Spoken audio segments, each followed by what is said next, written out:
Hello students, question क्या दे रखा है? A number when divided by 143 leaves the remainder 31 and what will be the reminder when the same number is divided by 13। तो अगर मान लेते कोई नंबर ए है, let the number be A, right, let the number be A, है ना। तो ए को जब बाय यूक्लिड्स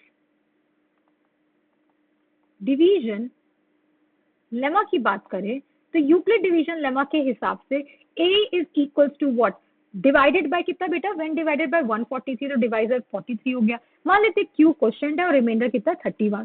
फिर दूसरा स्टेटमेंट बोल रहा है what will be the reminder when the same number is divided by 13। When the same number is divided by 13 क्या होगा, 13 into S that is question plus reminder हमें फाइंड करना। हमें क्या फाइंड करना है, ये आर फाइंड करना। तो सिंपल सी बात है कि हमारे पास नंबर क्या है, a is equal to what 143q plus 31 है ना। अब इस नंबर को मैंने क्या किया, 13 से डिवाइड किया। सिंपल सी बात है, 13 से डिवाइड किया। 13 से डिवाइड करोगे तो ये भी क्या होगा 13, इसको भी 13 से डिवाइड किया और इसको भी 13 से डिवाइड किया, है ना।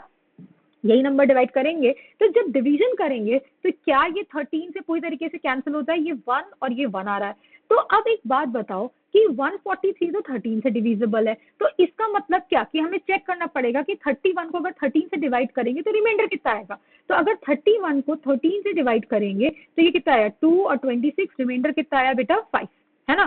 तो इसका मतलब जब 31 को 13 से डिवाइड करेंगे तो रिमाइंडर कितना आएगा, रिमाइंडर कितना आएगा बेटा 5 आएगा। तो यही तो वो बोल रहा है कि अगर a को 13 से डिवाइड कर दो तो रिमाइंडर कितना आ रहा है, क्योंकि वो बोला हुआ है जो a ऐसा टाइप का नंबर है 143 इंटू सम नंबर, है ना, प्लस 31।